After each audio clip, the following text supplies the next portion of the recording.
Howdy, and welcome to the MrMaple Show. We're here today with another 10 at 10, where we list 10 new trees at 10 a.m. Eastern Standard Time on MrMaple.com. Guys, there's actually 20, so check it out. We're gonna be talking about 10 of them on the table today. Yeah, I'm super excited today, man. We got an awesome list of stuff coming. Some cool maples and some cool non-maples that I think are really dope. Guys, today we're gonna be starting off with Killarney. Yeah, guys, Killarney is a selection by Red Maple Nurseries.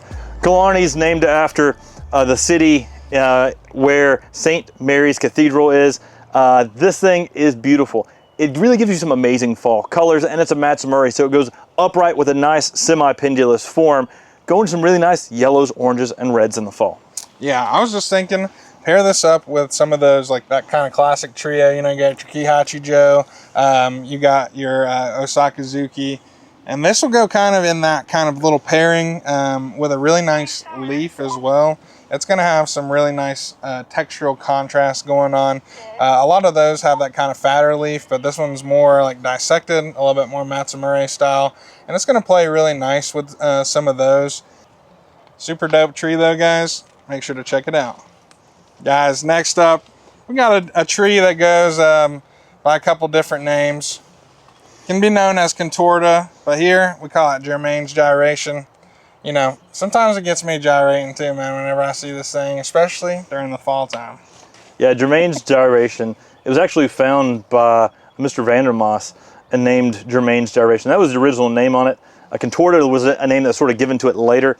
So the original name is Germaine's Gyration. It twists and contorts and it grows really quickly. It's one of my favorite Japanese maples because of that twist and contorting habit.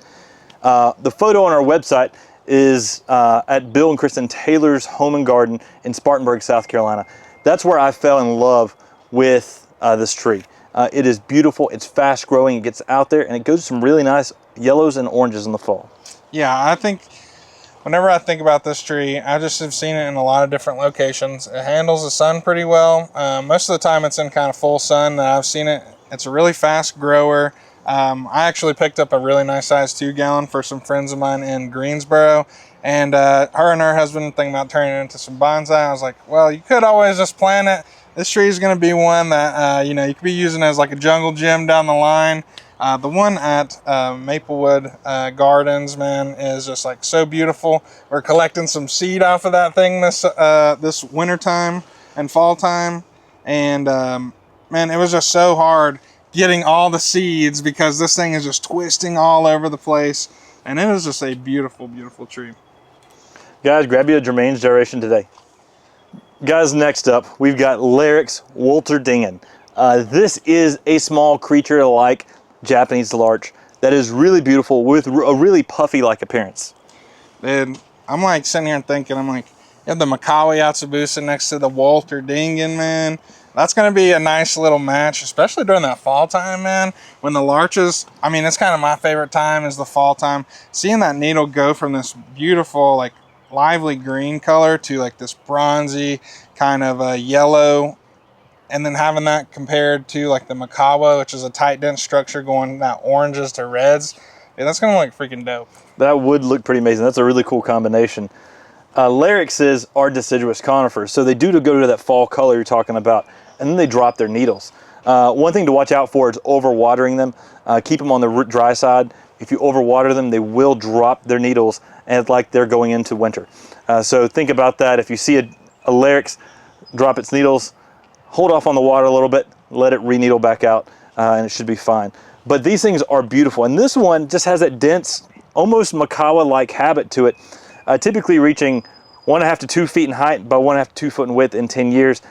This thing is beautiful. It'd make a great bonsai, great container plant, or just an interesting tree to put out there in your Makawa garden. Yeah, definitely. I mean, my favorite thing is like during that springtime, you know, the buds start popping and you get to watch those needles kind of emerge, man. It is such a beautiful thing. These are definitely a fan favorite at some open houses. I'm constantly pulling some larches, man, which is awesome because I'm a fan of the deciduous conifers. It's just something a little bit different, something that not everybody else is going to have in their garden. And these are some awesome sizes with some great shapes. Next up, we've got Acer Palmatum Firefly. Yeah, this is a great member of the Reticulation Nation, as I like to call it, man. we stay strong in the Reticulation Nation, and this is one of the heaviest hitters in it, man. I love it because it's got a good upright form, and it's constantly changing all throughout the season. Right now, we've got some really nice pink reds on the new growth, highlighted by like a chartreuse green veins and some green down deep in the lobes. They give some great color contrast. In the early spring, it can give you some really nice shades of pink with purple borders, as well as those green veins. It's constantly changing all throughout the season, and that's one of the things that makes Firefly so beautiful and so special, is you don't know what to expect because you're just always getting something unique and special out of this really nice upright reticulated. Yeah, man, right now there's a pretty awesome phenomenon as we're kind of pushing into that summer, kind of into springtime. We got some cool synchronized fireflies going through, you know, their little mating season. It'd be awesome to have some fireflies on your fireflies dancing around in the nighttime garden, man. That'd be pretty illuminating, man. Yeah, we do have that really cool thing right here in West North Carolina and some parts of Tennessee that's real close where all the fireflies light up at the exact same time. My wife's from Robbinsville, and you can actually go to some of the forests around, like Joyce Kilmer, sit in the parking lot and watch them go on and off. And like in Tennessee, they've got the exact same thing, but you have to like pay and get a tour bus, and you know, you can just go to it here in West North Carolina and check it out. It's pretty cool. But Firefly is a tree that we put a name on, and this thing is gonna really light up that garden, guys. It's gonna continue to give you a nice upright tree. It's got a good upright form, but the colors on this are crazy. Yeah, constantly changing. It's something that's going to make that garden look just a little bit different every single day, which I think a lot of us in that community, the gardening community, we love seeing different things. And this one is a beautiful, just having so many different layers of color in one tree. Guys, this one's going to go quick. Make sure to pick it up. All right, guys, we got an awesome Acer Japonicum green Cascade. And we got two funky looking leaves going on right here. We got more of like the atypical, and then you have that super dissected Japonicum leaf that's like Yamakage like style like leaves, but completely dissected, man. And you can get that on some of the new growth flushes of green Cascade, which is just really large, especially when it's nice and vigorous. As it starts to slow down, you may get some of the smaller leaves to it. Green Cascade is one of the first weeping Japonicum selections. It was a selection by Art Wright. Art Wright, he was a propagator for J.D. Vertrees. So when Vertrees really hit the market and got the books out there, everybody wanted trees from J.D. Vertrees. Well, he couldn't do it all himself. And so he said, hey, Art, you want to come graft for me and help me out? And so they were both grafting. So he was one of the propagators for J.D. Vertrees, and he found and introduced Acer Japonicum green Cascade. Yeah, man, I have such a respect for like those dissected Japonicum leaves. They just have like the ability to look completely different from all those other dissected varieties. They just have like this really nice kind of dissected lobes, almost like a feather-like, you know, instead of like that lace leaf kind of look, you have this kind of feathery appeal in the garden. And then my favorite part about Japonicums, and I know if you're a longtime viewer, you already know this, but hitting that fall color, watching the purples, the yellows, the oranges all kind of creep from different parts of the leaf, and then kind of hitting that full kind of finale at the end of like those reds and oranges, man. Just super beautiful, honestly. Now, for the best growing conditions for green Cascades, give it some protection from the hot afternoon sun in the south. That's going to be one of the things where if you give some protection from the hot afternoon sun, you get the best growth rate. And if you or somewhere like the Pacific Northwest, you can actually grow this tree in full sun. It's beautiful, and this tree just continues to light it up, especially when that fall color hits. Like you're talking about, the fall color is amazing. Yeah, guys, don't miss out on green Cascade. It's gonna look a lot different than some of those other lace leaves and give you something fun in the garden. So I know by the comments, people have already started saying, what in the world happened to Tim's wrist? Like, Warm, why does he have this on here? Guys, I went to the doctor the other day because my wrist was hurting. And y'all know I got a 9-month-old baby. They told me that I had mommy tendinitis. Apparently picking up a kid a lot, probably picking up plants around here, and a lack of sleep, I got tendinitis in my wrist. I got a cortisone shot, and I got to wear this for a month, and hopefully it'll be gone by then. So hopefully this will be a thing of the past. But I know there's probably been some comments of people like, what happened to Tim's wrist? Thought I'd give you a shout out right there to let you know what's going on. Guys, next up, we've got Acer Palmatum Grandma Ghost. Yeah, man, one of you know, the matriarchy of the Reticulation Nation, I guess. You know, you got that grandma chilling out there in the back. We have one of these planted on the property here at Mr. Maple. It's going to give you like a really nice kind of semi-pendulous habit, really kind of wide spreading with a really beautiful reticulated leaf. Guys, the reticulation on this is nice. That shape, though, is really what makes this tree stand out from trees like sister ghosts, which are a little more upright, a little more serrated foliage. The fall color you're talking about, though, is so dynamic. We actually have a tree on the bank here in Western North Carolina. We've been, until recently, in one of the worst droughts in 137 years here in Western North Carolina. And on the bank, one of our grandma ghosts we planted this spring was going to fall color. At the last open house, everybody was like, what in the world is that tree? Grandma ghost, y'all. It's got amazing fall color. It's dynamic. It's beautiful. It's an amazing member of the ghost series and one of the most underrated members. Yeah, what I liked about that one, and I know, you know, it's going through a little stress. This is its first year planting in the ground, and it got hit with the drought. Still handling it pretty good. But man, I love seeing that like bleached out white with the oranges kind of fanning around the leaf, dude. Like, I think that's super cool, seeing that orange kind of fade to white.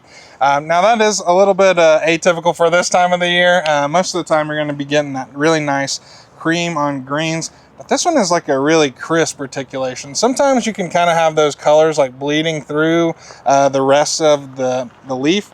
But usually on this one, it's going to be super crisp looking reticulation, very noticeable. And I love that about this one. A super awesome one that's going to kind of give that ghost-like appearance in some shadier parts of your garden.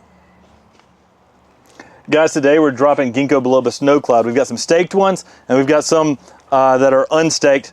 They're a little bit smaller as well. So you'll have those two options today on Mr. Maple. Snow cloud, one of the most beautiful variegated ginkgos of them all. Typically need some protection from the hot afternoon sun, but you can get some really nice whites. The thing I love about snow cloud is this variegation on this ginkgo is stable. Unlike Sunstream, unlike Vercades, unlike Buchholz's variegated, unlike Variegata, the variegation on this one doesn't revert. You might not show variegation as well at different times of the season, but guys, it's always there, and you're gonna have some beautiful white variegations popping off the next year. Yeah, you know, comparison is like the thief of joy, but whenever you're a plant collector, I think all of us are like, well, what's the best one of that? What's the best one of that? And that's a question I've asked Matt and Tim many times, and they always come back to this one. I mean, the best variegated variety of ginkgo, super consistent. And man, those new grafts that we had in this set included and that other one, they're just some of the most variegated they're some of the most variegated snow clouds that I've seen. I just love whenever that thing just like lights up white, and then you slowly get that chlorophyll starting to fill in the leaf, and you almost have like these frosted tips on the ginkgo leaves, man. It's pretty amazing. There's not another ginkgo that has this much white in it. Because of that, with this ginkgo, you typically get a pale yellow in the fall.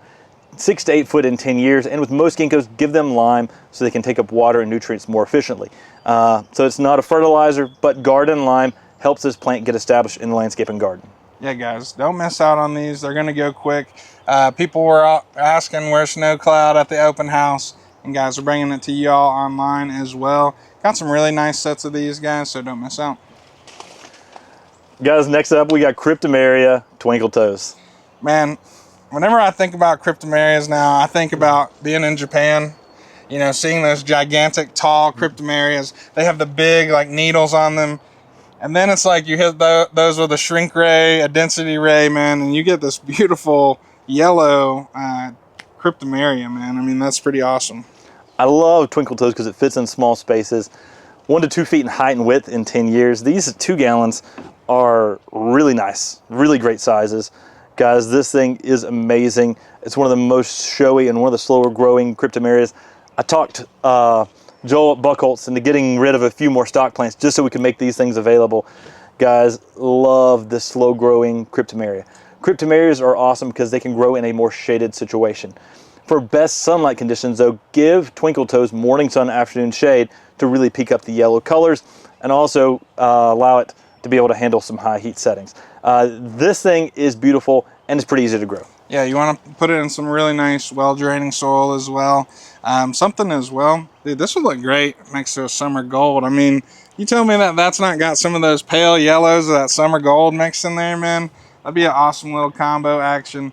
I think this is going to work in a lot of people's little conifer gardens, even a conifer shade garden. I think they pair this with a macabre type too. I mean, goes in that macabre garden really well. It would also pair really well with that Wolterdingen that we had earlier today, where you've got a green fuzzy-like creature paired with a yellow fuzzy-like creature, and then all of a sudden this one turns to yellow bronze in the fall. That's pretty cool as well. I just had a great idea, man. You know how they have like those eyelashes for like the Volkswagen bugs and stuff, dude? You need to sell like some eyeballs and stuff you can put in your tree. MrMaple branded, guys. I'm taking that to Shark Tank, guys, so patent pending right now. Don't miss out on Twinkle Toes, y'all. All right, y'all. Next up, we got one of my favorite variegated hydrangeas. We got Yuki Gessho, y'all. Guys, Yuki Gessho is amazing. This is a spectacular hydrangea paniculata. I love the hydrangea paniculatas because they can actually grow out in the Midwest where you have more lime-based soils.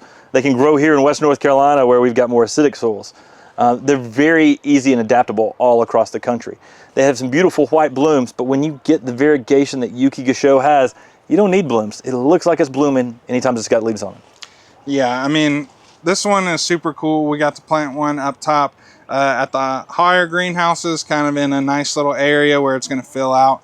But man, Stonefalls Farms, man, whenever we got to hang out with her and we were walking around in her little shady area on the back side of her house, dude, she had a Yuki Gessho that was probably as tall as me or you, and it was pretty dang wide as well, man. That was a beautiful, beautiful specimen. I recently saw that place, that garden and house is for sale. There's a whole article all about it. Crazy that place is for sale. But guys, this thing looks so beautiful, so amazing. We're talking 5 to 6 feet in height and width in 10 years, and you just get flashes of white colors all across it. This thing is amazing. Yeah, one of my favorite things that I plan to do, you know, I'm going to get me a Yuki Gessho. I got a Koko no Eyama. I'm slowly starting to collect these variegated varieties of hydrangeas just because they're just so beautiful. But man, Miss Sayori as well. The Miss Sayori with a Yuki Gessho kind of paired up, you get that kind of darkness of the, Miss Sayori playing against like that white. I think that's a super cool dynamic combo going right there. But yeah, this is going to be one. It's going to look like a snowstorm kind of took over in the back of the house or wherever you decide to put this one. And I love the hydrangea blooms. They dry out nicely. You can always snip a couple of them if you're, you forgot an anniversary or something like that, guys. So, guys, don't miss out on Yuki Gessho today. Guys, lastly, we have Acer Palmatum dissectum Lady Abbess. Yeah, man, this was kind of a jewel.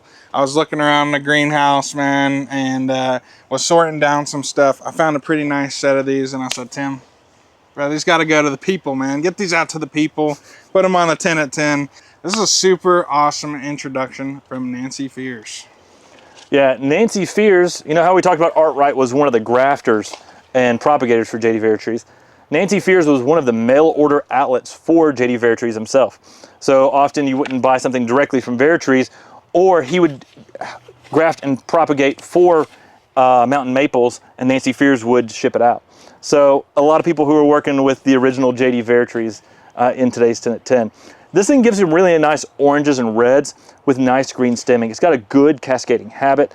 Guys, this is a fun cascading lace leaf for the garden. Yeah, man, I'm always looking for something different whenever I'm looking for a lace leaf. That's a no hate towards Waterfall and the Crimson Queens and all those. I just like a little something different, man. You know, those trees have been in the trade for a long time, and it's something cool to see, something that just adds a little bit of flair. It's nice to have something that not everybody else has in their gardens. And Lady Abbess is something that's kind of piqued my interest a little bit. I kind of like those purples that it gets in that shade color, especially with that lime green eye and this nice color bark too. It's just super beautiful in there. It's like one of those cultivars. It could be in a greenhouse, it could be next to some other stuff, and you start to see it and you're like, okay, that's something different. It looks really beautiful. And yeah, this is a really cool one, guys. Now, guys, that was 10 of the 20 trees getting listed today at 10 a.m. Eastern Standard Time on MrMaple.com. We're a family mail order business. We ship directly to your door and do the largest selection of Japanese maples in the country. We've got a great team here at Mr. Maple. Right now, we've got about 34 different people working here each and every day to do lots of things like these videos, mainly shipping, and care of the plants here at Mr. Maple. So a great team here. We really appreciate all y'all. Make sure you're subscribed here on the Mr. Maple Show. Take care. God bless. And have a great day.